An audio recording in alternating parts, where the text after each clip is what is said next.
Je suis vraiment désolé peut-être de ne pas répondre directement à notre auditeur, mais je lui réponds sur la base d'expérience personnelle et puis de ce que je viens de dire sur ces situations, sur les risques qui sont associés.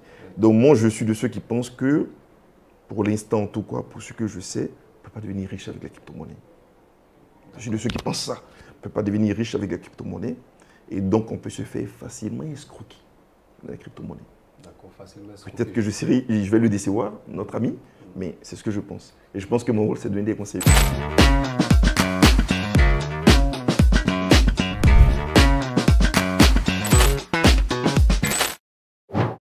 Bienvenue à votre émission Le Rendez-vous des entreprises, votre émission consacrée au développement des affaires et aux entrepreneurs.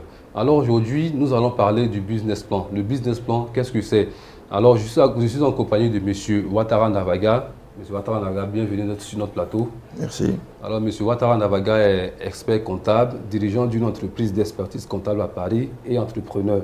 Avec lui, nous allons comprendre l'utilité d'un business plan.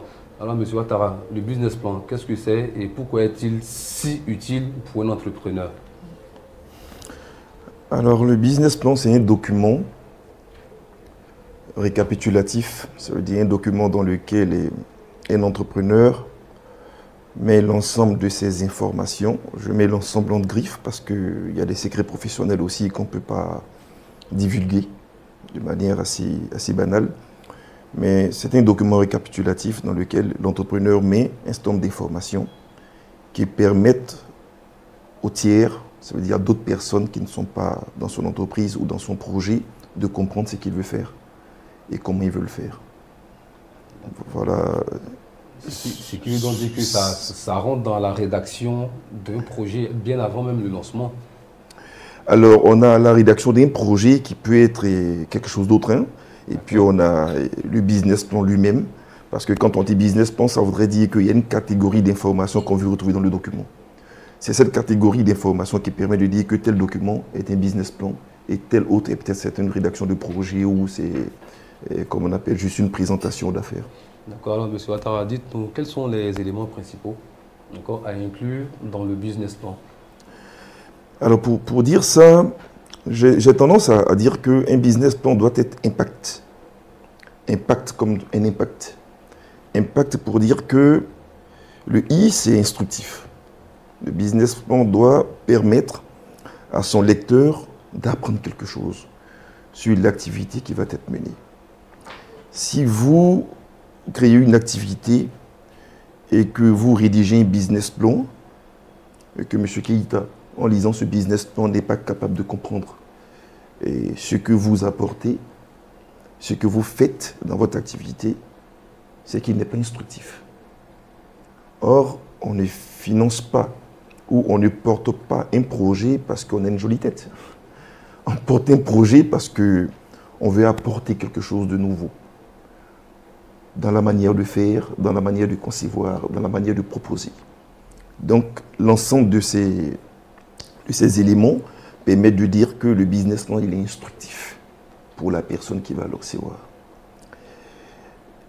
Il doit être également mesuré.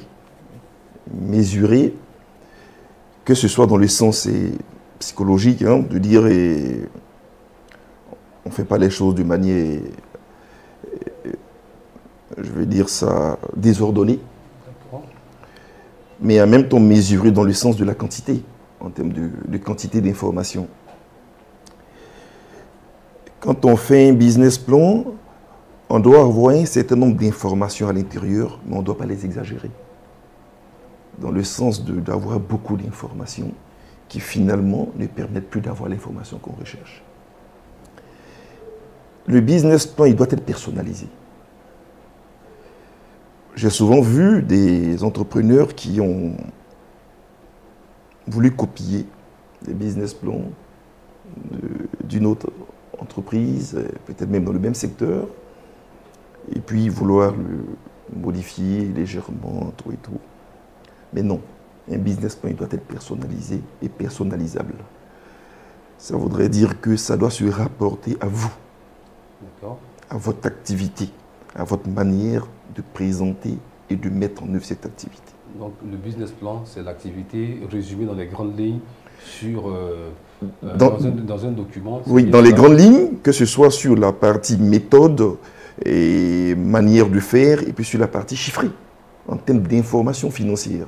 Parce qu'après, vous allez dire, quand vous dites comment je vais faire, vous allez dire avec quoi je vais faire ça. Donc, je vais mettre tel montant dedans, je vais faire ceci, et puis après, ça va me rapporter cela.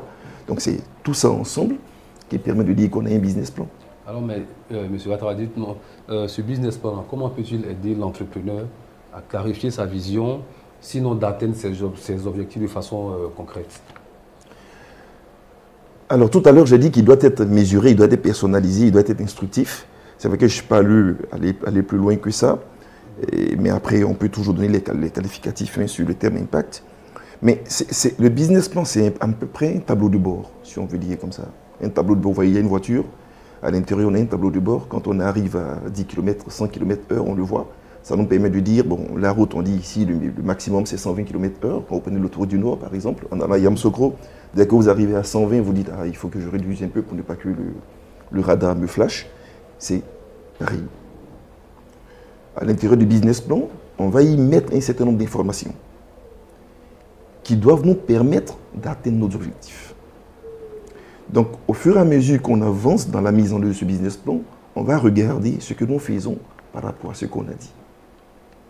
Donc, vous voyez que ces informations qui se retrouvent dans le business plan permettent aux dirigeants ou à l'entrepreneur de dire ça va, ça ne va pas, ça va mieux, ça va moins bon.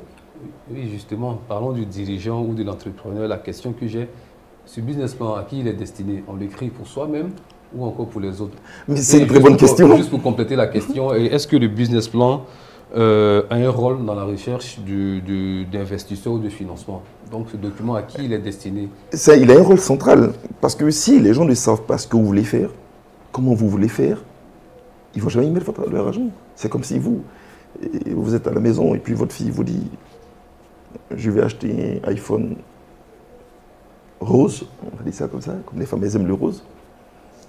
Et puis, elle ne sait pas vous dire ce qu'elle va en faire. Je ne suis pas très sûr que vous allez mettre votre argent pour acheter l'iPhone pour elle. Je sais que vous l'aimez, mais vous ne le ferez pas. C'est pareil. Donc le business plan permet au tiers, donc au banquier ou à un investisseur, un associé potentiel de dire, je pense que cette activité-là, elle est bien, on peut y mettre de l'argent, tout et tout. Et ça me permet de répondre à la question centrale que vous posez, les destinées à qui? Vous avez de grandes catégories de personnes à qui le business plan est destiné. Parce que c'est une erreur, une idée reçue, je pense, de croire que le business plan, c'est pour seulement les tiers, le banquier ou le partenaire. Non, le business plan, c'est un document d'abord pour l'entrepreneur. Avant d'être un document pour un banquier ou pour un investisseur ou un partenaire à venir. Tout à l'heure, j'ai dit, c'est un tableau de bord. Le tableau de bord qui le suit, c'est l'entrepreneur qui le suit, c'est le dirigeant qui le suit. Quand vous êtes au volant de votre véhicule, c'est vous qui dirigez votre véhicule, c'est vous qui savez à quel moment accélérer, à quel moment baisser, prendre le frein et autres. Donc c'est d'abord pour vous. Et quand c'est bon, vous pouvez le présenter au tiers. Mais c'est une mauvaise idée de penser qu'on ne fait que le business plan pour avoir un financement, pour vous donner à un banquier ou à un partenaire. D'accord, bien entendu. Donc je pense que c'est véritablement clair. On ne peut avoir de financement auprès d'un investisseur ou auprès d'une banque si on n'a pas un business plan qui est assez bien rédigé. Assez bien rédigé, assez bien présenté, surtout assez bien présenté. Parce que si vos informations peuvent être bonnes, peuvent être justes, mais si elles sont mal présentées, elles ne sont pas intelligibles. Ça veut dire qu'on ne peut pas les comprendre, ou on les comprend difficilement. Or, tout ce qui devient difficile à comprendre, il y a une présomption de faux derrière. Et d'ailleurs, c'est ce qui explique souvent qu'on dit les banques ne financent pas les entreprises. Mais ce n'est pas vrai. C'est pas vrai. Les banques ne financent pas c'est pas vrai. C'est parce que souvent, et très souvent, le business plan, le document en question, si on l'appelle business plan qu'on présente au banquier, il n'est pas intelligible. On arrive difficilement à le comprendre. On ne sait pas où on commence, où est-ce qu'on s'en va. Et quand c'est comme ça, je suis sûr que toute personne qui est en face d'une telle situation se dira c'est pas précieux de mettre mon argent dedans.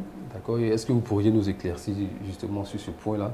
C'est-à-dire le business plan, c'est vrai qu'on ne pourra pas tout étaler, mais les éléments, j'ai envie de dire clés, voilà, qui doit contenir notre business plan. On a déjà l'idée du projet que vous avez rappelé tout à l'heure, qui doit être assez bref, mais en tout cas très instructif, mais en dehors de l'idée de projet. Le conseil que moi je donne généralement aux entrepreneurs ou aux dirigeants, et tout à l'heure je parlais d'un business plan mesuré,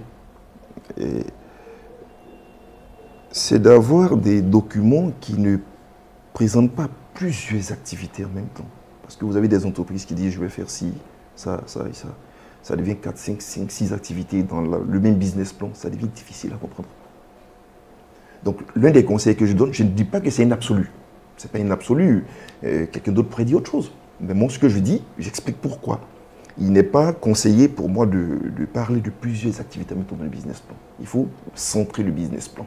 Essentiellement que le thème impact, quand je dis impact, vous voyez, il y a un C à l'intérieur. Il doit être centré. Centré sur une ou deux activités. Et ça permet facilement de comprendre ce qui va se passer.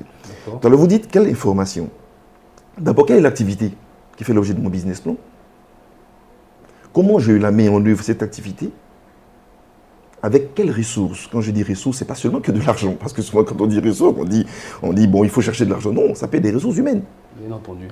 Et je pense que c'est le premier élément même pour un entrepreneur, la ressource humaine. Ceux qui vont mettre, parce qu'on vous donne de l'argent pour faire une activité et que vous n'avez pas les gens qu'il faut pour mettre en œuvre l'activité, mais vous perdez l'argent. Donc, les ressources humaines que nous allons avoir pour mettre en œuvre, c'est comme on appelle ce business plan, donc ce projet.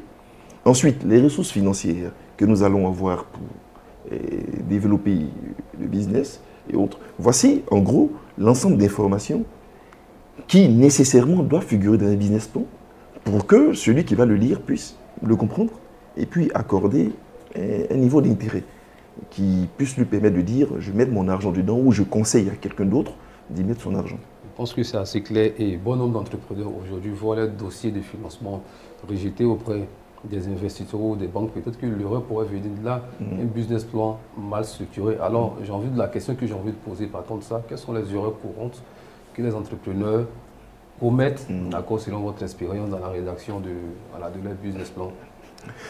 Pour répondre à votre question, je vais rappeler une petite anecdote. Il y a quelques années, il y a un entrepreneur qui m'avait présenté son business plan qu'il avait rédigé ou fait rédiger par quelqu'un. Et lorsque j'analysais le document, je me suis rendu compte que la masse salariale était très faible. Les salaires qu'il devait payer à ses travailleurs étaient vraiment très faibles. Et quand je faisais la moyenne entre le nombre de salariés et puis la masse salariale, je trouvais vraiment que c'était assez faible. Et je regarde à l'intérieur, je me rends compte que l'entrepreneur lui-même n'est pas payé. Il décide de ne pas avoir de salaire dans l'activité et autres. Et je lui ai demandé, mais pourquoi est-ce que vous faites une activité et vous n'êtes pas payé? Est-ce que vous avez une autre activité en dehors de ça? Il m'a dit, non, c'est ma seule activité. J'ai dit, mais comment vous vivez? Parce que vous avez une activité que vous êtes en train de mettre en œuvre, vous dites, vous n'avez pas de salaire. Si vous n'avez pas de salaire, quelle est votre source de revenus qui vous permet de vivre en dehors de votre entreprise? Il n'y en a aucune. Vous avez trouvé l'erreur?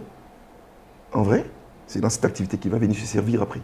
Mais sauf que, pour présenter l'activité au banquier, comme étant une activité rentable, il a préféré ne pas créer de charges par rapport à son salaire pour baisser le bénéfice de l'entreprise. S'il fait ainsi, le banquier va dire l'activité n'est pas rentable, donc je n'y mets pas mon argent. J'ai dit, mais c'est une grosse erreur de penser qu'on peut mettre en œuvre une activité sans qu'on ait un salaire et puis le banquier va vous financer. C'est pas sérieux. Et il y a sur cette même histoire, je parlais du cas de la masse salariale, et je lui disais, mais pourquoi ne même pas prévoir que dans votre business plan, il y ait une assurance maladie pour vos travailleurs? Ça va être un coût supplémentaire, certes, mais ça peut permettre aux banquiers de se dire, mais ceux-là, ils vont travailler, mais ils auront une assistance médicale, et donc ils auront la tête tranquille de travailler, et puis ils vont fructifier l'argent que je vais mettre à leur disposition. Donc, quand je dis ça, ça fait quoi la question que vous posez? Pour dire qu'il ne faut pas faire l'erreur de penser qu'en embellissant la situation, on va amener le banquier à apporter de l'argent ou le partenaire à apporter de l'argent. Souvent, en le faisant, on creuse notre propre tombe. Parce que ceux à qui vous envoyez le document, ils réfléchissent comme moi aussi. D'accord. Ils réfléchissent comme moi. Donc du coup, ils vont se dire, mais l'entrepreneur n'est pas sérieux. Et vous savez que quand on dit crédit, c'est crédibilité. Quand on dit crédibilité, c'est confiance. Confiance, apporter son crédit dans un autre sens. Voilà. Donc dès lors qu'on n'a plus confiance à vous, parce que vous n'avez pas forcément dit la vérité, vous avez la réponse. Je ne suis pas sûr qu'on mette l'argent dedans. Il faut être crédible. Il faut être crédible, il faut être transparent dans ce qu'on fait. Et ça termine l'acronyme IMPACT dont j'ai parlé. IMPACT, c'est pas un T, il faut être transparent dans ce que vous faites.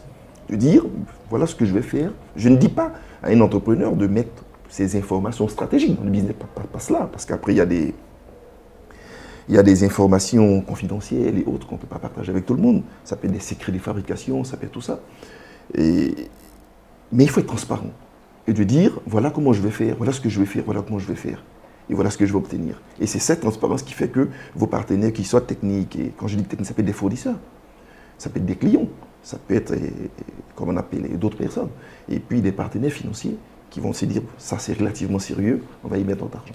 D'accord, alors M. Ouattara, pour une entreprise déjà existante, est-ce qu'il est possible pour cette entreprise-là de revoir son business plan? Et sinon, quelqu'un qui est déjà en activité, est-ce qu'il a cette possibilité de mettre à jour son business plan pour répondre à un certain nombre de besoins? D'accord. D'abord, ce qu'il faut savoir, c'est que le business plan, il ne se fait pas forcément et obligatoirement en début d'activité, et exclusivement, j'allais dire, en début d'activité. D'accord. Le business plan peut se faire à toutes les étapes de la vie d'une entreprise. Même au moment où l'entreprise est en train de fermer, on peut faire un business plan. Mais ça va faire l'objet de notre développement, peut-être sur un autre sujet, quand on parlera des difficultés des entreprises, parce que les entreprises ont des difficultés qui peuvent les amener à fermer et autres. Le business plan se fait à tous les niveaux. Du début, donc à l'idée d'entreprise, dans la vie de l'entreprise, et le jour où l'entreprise commence à mourir. Quand on a dit ça, ça veut dire que une entreprise qui a commencé à fonctionner avec déjà un premier business plan, elle peut décider de le mettre à jour. Peut-être parce que les réalités ont changé, parce que les perspectives ont changé. On le met à jour, ce business plan, pour dire on va se rapprocher des nouvelles perspectives, des nouvelles réalités à venir. Ça peut être une entreprise qui n'avait pas de business plan, un entrepreneur, on en rencontre beaucoup, qui commencent leur activité sur le tas, qui n'ont pas forcément un document stratégique à regarder, et qui se dit, maintenant je pense que c'est relativement sérieux, je veux écrire un business plan pour dire à mes partenaires, pour me dire à moi-même comment est-ce que je vais faire et dans quel horizon je veux le faire. Oui, à tout moment de la vie de l'entreprise, que l'entreprise ait eu un business plan au départ ou pas, on peut mettre un business plan, on peut le mettre à jour. D'accord. Ok, Monsieur Ouattara, avant de vous poser la toute dernière question, ça sera la différence justement entre un business plan pour un entrepreneur qui démarre et un business plan pour une entreprise qui existe déjà. Est-ce qu'il y a une différence dans l'élaboration de ces deux business plans ou non? Mais avant de répondre à la question, nous allons à la pub.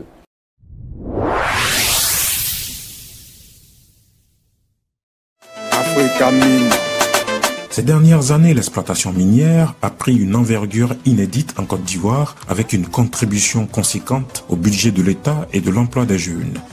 Aux côtés de quelques multinationales qui occupent le segment de l'exploitation industrielle, les acteurs de l'exploitation semi-industrielle tirent aussi leur épingle du jeu. Parmi ceux-ci, l'entrepreneur Bamba Moussa est une figure de proue avec sa société Africa Mine agréée par l'État de Côte d'Ivoire.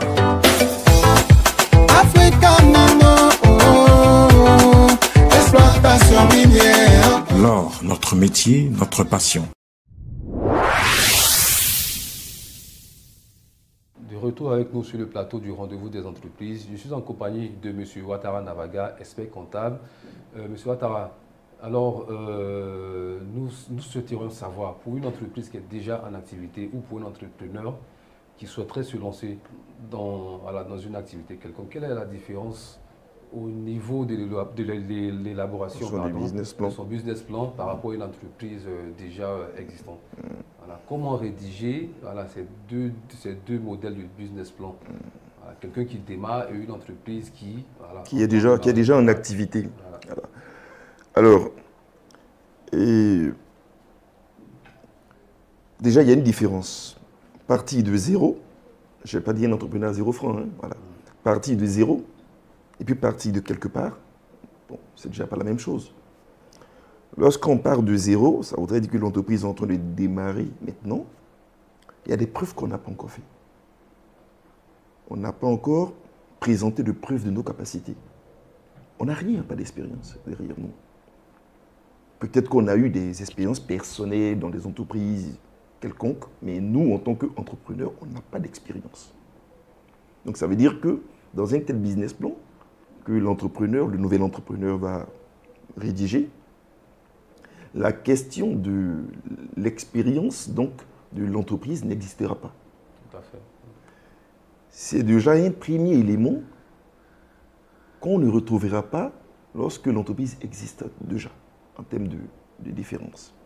Le deuxième élément qui fait la différence, c'est l'historicité, l'histoire des chiffres. Vous voyez, quand on fait un business plan, il est chiffré. Et on a vendu ça, on a vendu ça, on a vendu ça à tel prix, on a gagné ceci. Ou on va vendre ça, on va vendre ça, on va vendre ça, on va gagner ceci. C'est pas pareil. Entre on a vendu, on a gagné ça, ou on va vendre et puis on va gagner ça. Donc quelqu'un qui commence maintenant son activité, il va dire, on va vendre ça, on va vendre ci, on va vendre comme ça, et on va gagner ça. Celui qui existe déjà, il va dire, on a vendu ça, on a vendu ci, on a gagné ça. Maintenant, en plus de ça, on va vendre ci, on va vendre ça, on va vendre ça. Qui nous permettent d'agrandir notre activité et de développer notre activité. Vous voyez la différence? Donc, lorsque une entreprise se crée nouvellement, elle n'a pas d'expérience, il y a une catégorie d'informations qu'on ne retrouvera pas chez elle. Ça sera ce qu'on appelle, chez nous les comptables, les informations historiques de l'entreprise. Mais croyez-moi, en tant qu'analyste financier, et lorsqu'on regarde des dossiers de business plan, très souvent, et c'est malheureusement le cas, hein, je veux dire comme ça, un business plan qui se rédige sur la base d'un existant ne se regarde pas de la même manière qu'un business plan qui se rédige sur la base de seulement que de prévisions. Ça ne sera pas le même regard du partenaire technique, du partenaire financier, parce que la notion d'expérience, de capacité, autre, va revenir.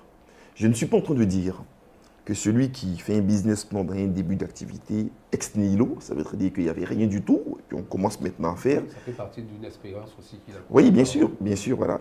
Je ne dis pas que cette personne n'a pas de chance. Non, si, bien sûr, il y a des chances. Mais on ne pourra pas les comparer forcément en termes de probabilité de financement avec celui qui a déjà eu une activité, qui va, comme on appelle, faire un business plan qui va compléter l'activité existante déjà. C'est évident. Monsieur Ouattara, dernière question avant de finir avec la question Joker. D'entrée de jeu, vous avez parlé d'un business plan impact. Alors ce concept-là, qu'est-ce que c'est? Alors c'est un concept que j'ai réfléchi il y a quelques années, qui fait l'objet normalement de la rédaction d'un livre qui est à apparaître. Tout à l'heure, je disais, quand j'ai dit impact, je dis le business plan doit être instructif. Ça veut dire qu'il doit apporter une information à celui qui va le regarder. Parce que honnêtement, si vous faites un business plan que ça n'apporte pas d'information, ça n'apporte pas de connaissances à celui qui va le regarder, vous lui dites, viens t'associer à moi parce que j'ai une belle tête. Pas parce que je vais apporter quelque chose de nouveau. Pourtant, on est entrepreneur, pas pour d'abord gagner de l'argent. On est entrepreneur parce qu'on veut faire quelque chose différemment. On veut apporter quelque chose, on veut répondre à des besoins. Si vous vous souvenez, on a fait une émission il y a quelques semaines où on parlait des régimes juridiques des sociétés. Je revenais sur cette question. De dire, quand on est entrepreneur, c'est pour proposer une solution aux gens.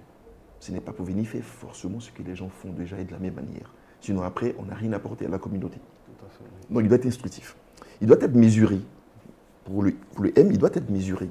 Mesuré parce qu'il ne faut pas mettre trop d'informations dans un business plan qui vont finalement faire en sorte qu'il n'y aura pas d'informations. Vous voyez, quand on apporte trop d'informations à quelqu'un, nous sommes des hommes. Notre capacité à synthétiser tout ça, à analyser tout ça, ça devient compliqué. Par contre, quand c'est quelques informations et autres, c'est facile pour nous de comprendre. Et je parlais tantôt des business plans multi-activités. Vous avez 5 activités à l'intérieur de la même activité, de la même entreprise, et puis vous dites, je vais faire tout ça. Ça devient compliqué de vous suivre. Donc il faut centrer votre business plan. Il doit être personnalisé pour le pays. Personnalisé parce que souvent on a entendu des gens qui disent, oui, bon, j'ai eu un exemple de business plan de mon activité, il y a quelqu'un qui a déjà fait ça, donc je vais prendre ça et puis je vais... Non. Un business plan, il est personnalisé. Parce que vous, M. Keïta, vous ne voyez pas vous êtes un journaliste. Vous ne voyez pas le journalisme de la même manière que peut-être moi, qui ne suis pas journaliste. Vous ne voyez même pas le journalisme de la même manière qu'un autre journaliste que vous connaissez. Vous avez des appréciations différentes. Donc si vous montez un projet sur le journalisme, sur une entreprise de médias, vous n'allez pas présenter de la même manière. Donc le business plan, il doit être personnalisé. Il doit être ajustable. Ajustable parce que vous pouvez être en face de partenaires, ils vont vous dire, c'est bien votre business plan, mais non, c'est vrai que ça ne soit pas de long. Parce que ça sera de nature peut-être à biaiser telle analyse. Est-ce qu'on peut enlever ça et puis garder le reste? Et ça m'amène à une petite anecdote d'une entreprise pour laquelle on avait fait un business plan il y a quelques, on va dire, 12 mois, 13 mois, quelques mois de cela, qui devait construire une usine de transformation de produits de pommes de cajou. Pommes de cajou en jus de cajou comme de Coca-Cola ou les jus qu'on a dans les supermarchés. Tel que le projet était présenté, on avait différents cycles donc, de production et puis on avait différents modules. L'ajustabilité de ce projet-là consistait à dire, si on enlève un cycle, ça veut dire on enlève une étape dans le projet peut continuer à exister. C'est quoi l'intérêt? L'intérêt est que si un banquier vous dit, moi je peux vous apporter, ce projet était financé, je crois, ça devait coûter, 3 ou 4 milliards, le montant de financement. Si un banquier vous dit, moi je peux financer votre projet, mais à hauteur de 3 milliards, vous êtes capable de dire, d'accord, donc cet aspect-là, je vais l'enlever du projet pour cadrer avec les 3 milliards que vous allez me donner, pour que le projet puisse déjà commencer à débuter. C'est ça l'ajustabilité de votre projet, de votre business plan. Et puis, il faut avoir un projet qui est centré. Qui est centré. Je dis centré parce que si vous commencez à faire trop de... On voit ça très souvent avec les entrepreneurs. Bon, on comprend, hein? Ils ont beaucoup de génie, beaucoup de belles idées, beaucoup de je vais faire ci, je vais faire ça. Qu'on lui dit non, je vais faire ça. Il faut centrer votre projet. Il faut le centrer. Ça permet à celui qui le regarde de le comprendre. Ça le rend intelligible pour celui qui n'est pas du domaine, parce que le banquier n'est pas forcément de votre domaine d'activité. Tout à l'heure, je parlais de l'usine de fabrication de jus de pommes de cajou. Le banquier qui va le regarder, il n'est pas spécialiste. Mais s'il n'est pas capable de comprendre, ça voudrait dire que vous n'avez pas bien expliqué. Le projet doit être centré. Et puis enfin, il faut qu'il soit transparent. Transparent dans le sens d'établir la confiance entre celui à qui vous présentez et puis vous-même. Vous savez, en économie, il y a une notion, et même en gestion, il y a une notion qui revient très souvent. On parle d'asymétrie d'information. L'asymétrie d'information, c'est un bien gros mot, mais pour une petite réalité. Hein. Ça veut dire que vous, en tant qu'entrepreneur, vous avez des informations que le partenaire n'a pas. Et à cause des informations que vous avez, vous allez agir de manière différente par rapport à votre partenaire. S'il y a trop d'asymétrie d'information entre vous et votre partenaire, il n'y a pas de confiance. Et votre partenaire peut être technique, celui qui va vous apporter la machine de transformation, et vous allez payer peut-être sur 2 ans, 3 ans. Il peut être financier, celui qui va apporter l'argent pour acheter les matières premières et autres. Mais si vous ne lui dites pas, je ne dis pas tout, mais vous ne lui dites pas de manière transparente ce que vous allez faire, la question de la confiance va se créer. Et tout à l'heure, je disais, crédit, c'est crédibilité. Crédibilité, c'est confiance. Monsieur Ouattara, de très longues et belles explications. Qu'est-ce que vous pourriez dire en conclusion pour rassurer nos entrepreneurs, de telle sorte qu'ils n'aient pas peur de la rédaction du business plan, en quelques mots? D'accord. Alors, je pense d'abord que le business plan, c'est un document technique Dans un premier temps, parce qu'il recense un certain nombre d'informations sur sur des éléments que tout le monde n'a pas forcément et qui nécessitent une certaine technicité des gens. Ça peut être la manière de fabriquer un produit. Mais en même temps, c'est un document financier. Quand on dit ça, ça voudrait dire que le business plan doit être co-rédigé. Il doit être rédigé par deux catégories de personnes. Le même business plan. Par celui qui a les informations techniques concernant le projet, et puis celui qui va modéliser ces informations techniques en informations financières. Parce qu'après, il faut savoir ce qu'on va gagner dans tout ça. Donc, le premier acteur de la rédaction du business plan, c'est le porteur de projet lui-même. L'entrepreneur lui-même. Il faut qu'il comprenne qu'il est le premier acteur de la rédaction de son business plan. Très souvent, on a vu des entrepreneurs qui viennent et disent, bon, comme vous êtes expert financier, tenez, rédigez mon business plan. Non, ça ne marche pas comme ça. La deuxième chose, c'est de dire, quand l'entrepreneur il a fait ça, avec les informations techniques et autres, le financier, l'expert en finance, va ensuite modéliser ces informations et puis leur donner, j'allais dire, une nature financière. Les présenter, parce qu'un banquier il va lire l'information financière, il ne va pas aller dans tout le détail. Alors, quand on dit ça, ça permet de dire que un entrepreneur qui connaît son activité, qui sait dans quoi est-ce qu'il se met, comme on dit de manière triviale et dans Abidjan, et il doit pouvoir dire comment il va faire. D'accord. Donc, un business plan, c'est de dire comment je vais faire. Comment je vais faire. Okay, et quand on sait dire ça, c'est facile après de donner à un avocat pour qu'il puisse regarder, pour dire qu'il va modéliser de manière financière. Plus clair, oui. Alors, M. Ouattara, nous allons passer à la question joker que nous avons reçue de M. Goli. Alors, je vous laisse le soin de lire la question.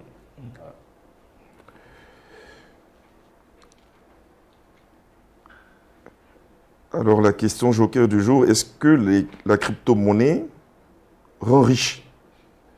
Et comment en acquérir sans se faire escroquer? C'est bien ça? Oui. Alors, la crypto-monnaie, comment en acquérir sans se faire escroquer? Alors, la crypto-monnaie, qu'est-ce que c'est aussi, hein? On pourrait demander. Crypto-monnaie, bon, je pense que c'est un mot composé. Hein? Donc, on dit crypto, c'est déjà tout ce qui est, j'allais dire technologique. Hein? Technologique. Et puis quand on dit monnaie, bon, monnaie, tout le monde connaît. Donc, crypto-monnaie, c'est la monnaie technologique. On va dire ça comme ça. Pour faire simple. Pour faire simple. À titre personnel, je n'investis pas dans ce que je ne connais pas. Ça, c'est ma règle. J'ai beau être un financier ou ce que vous voulez, quand je ne connais pas quelque chose, je n'y mets pas mon argent. Moi, la crypto-monnaie, je ne la connais pas. Quand je dis je ne la connais pas, dans sa manière intrinsèque de fonctionner, dans sa manière propre de fonctionner. Je ne vais pas vous expliquer comment est-ce que ça fonctionne, mais je ne sais pas quels sont les tenants et les aboutissants de cette manière de fonctionner. Donc, dès lors, c'est toujours compliqué pour moi de donner un conseil à quelqu'un et de répondre à une question comme celle-là de manière assez tranchée. D'accord. Donnez-vous assez tranchée. Okay. Et pour la petite histoire, avant de répondre à votre petite histoire, vous devez savoir que ces dernières années, beaucoup d'entreprises de crypto-monnaie ont fait faillite. Et l'un des précurseurs de la crypto-monnaie, Sam Bankman, a été récemment arrêté aux États-Unis. Il a fait perdre des centaines de milliards à ses épargnants. Ça amène la question de la richesse hein, que notre ami a posée, et également de l'escroquerie qu'il a posée. Vous devez savoir aussi qu'il y a une dame dont le nom m'échappe un peu, qui est, je crois, américano-bulgare, si j'ai bonne mémoire. D'accord. Qui, vous avez peut-être entendu parler de cette dernière-là, voilà l'histoire, qui était surnommée la reine des crypto-monnaies, qui aujourd'hui est portée disparue. J'avais vu une autre histoire disant qu'elle avait été assassinée par ses compères, je ne sais pas si c'est vrai, mais qui a disparu avec des milliards de dollars d'épargne de ses épargnants. Pour moi, ces exemples sont relativement suffisants pour dire aux gens de faire attention avec la crypto-monnaie. Et que lorsque quelque chose peut vous rendre en griffin, rapidement riche, ça voudrait dire qu'il peut vous rendre rapidement pauvre ou même misérable. c'est la notion du risque. Plus vous avez un actif qui est rentable à un certain seuil, le risque qui est associé à cet actif-là, en termes de biens, il est très élevé. À tout moment, vous pouvez perdre votre argent. C'est un peu comme ces histoires de placement d'argent dont on parlait il y a quelques années. Je pense qu'il y a encore des situations relativement récentes avec les VTC, et autres.